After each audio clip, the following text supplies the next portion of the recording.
پیغام کی حیثیت سے حاضر آگے بارگاہ اعلی حضرت میں آئے، یہاں سے ایک پیغام لیتے جائیے.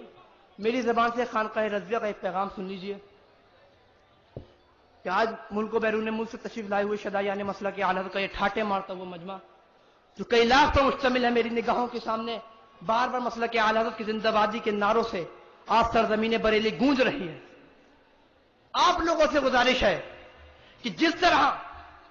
زبان سے مسلک اعلی حضرت کے نعرے لگاتے ہیں، اسی طرح برائے کرم عملی طور سے بھی مسلک اعلی حضرت سے محبت کا ثبوت پیش کریں. عورتوں کو مزارات سے دور رکھ کر مسلک اعلی حضرت کو بدنام ہونے سے بچائیے. کیا بات ہے، کیا بات ہے، واہ واہ واہ، بہت اچھی بات ہے.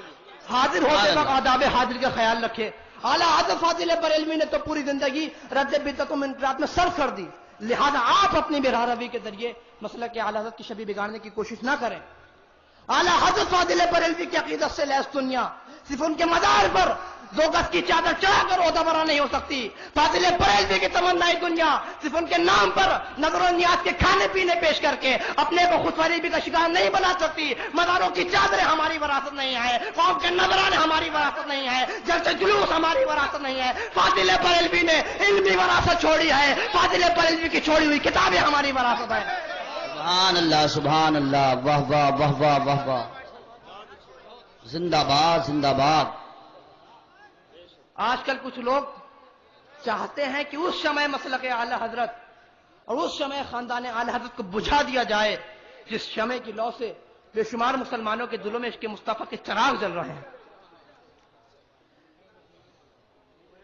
وہ کبھی کسی میدان میں مخالفت کرتے ہیں، کبھی کسی میدان میں مخالفت کرتے ہیں، مگر سنو، چند میدانوں میں مخالفت کرنے سے کچھ نہیں ہوگا، کیونکہ اعلی حضرت کا ڈنکا ہر میدان میں بج رہا ہے، اعلی حضرت کا چرچا ہر میدان میں ہو رہا ہے. وہ چاہے مقابل کا میدان ہو، وہ چاہے دو تقوی کا میدان ہو، وہ چاہے فقہ و نظر کا میدان ہو، وہ چاہے عشق و محبت کا میدان ہو، وہ چاہے تصنیفات کا میدان ہو، وہ چاہے رد وہابیت کا میدان ہو. ہر ایک میدان میں امام احمد رضا کا ڈنکا بج رہا ہے، ہر ایک میدان میں امام احمد رضا کا چرچا. سبحان اللہ، سبحان اللہ. اور سب سے بڑی بات تو یہ ہے کہ میرے سرکار اعلی حضرت کو سرکار غوث اعظم نے اپنی حفاظت میں لے لیا ہے،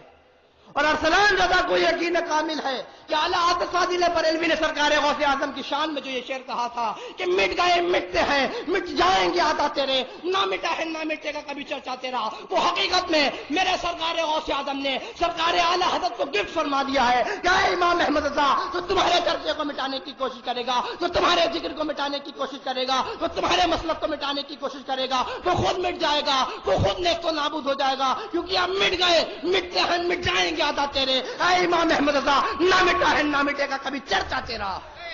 نہ مٹا ہے نہ مٹے گا کبھی چرچا تیرا. سبحان اللہ. اور اب جب لوگوں نے یہ دیکھا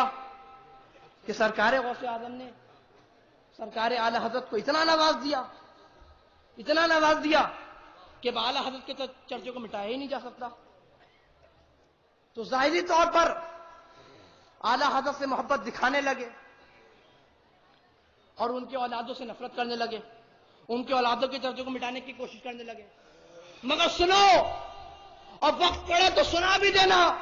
کہ دعوی عشق رضا اور آل رضا سے نفرت، دعوی عشق رضا اور آل رضا سے نفرت، دعوی بے اصل ہے، جھوٹی ہے محبت تیری، دعوی بے اصل ہے، جھوٹی ہے محبت تیری. اور میں تو یہ کہتا ہوں کہ اعلی حضرت تو بہت دور کی بات، حجت الاسلام و مفتی اعظم تو بہت دور کی بات، مفسر اعظم اور ریحان ملت تو بہت دور کی بات، تاج الشریعہ و صاحب سجادہ تو بہت دور کی بات، تم ان علماء مسلک اعلی حضرت کا بھی چرچا نہیں مٹا سکتے. اور یہ علماء مسلک اعلی حضرت بھی بہت دور کی بات، تم ان غلامان اعلی حضرت کا بھی چرچا نہیں مٹا سکتے، جن کو تو اعلی حضرت صرف ارادت کی نسبت ہے. یہ لاکھوں کا ٹھاٹے مارتا ہوا سمندر اس بات کی گواہی دے رہا ہے کہ اے رضا، مرتبہ کتنا ہوا بالا تیرا، ہند تو ہند عرب میں ہوا شہرہ تیرا، ہند تو ہند عرب میں ہوا شہرہ تیرا. بس انہی چند پیغامات کے ساتھ میں اپنی گفتگو یہیں ختم کر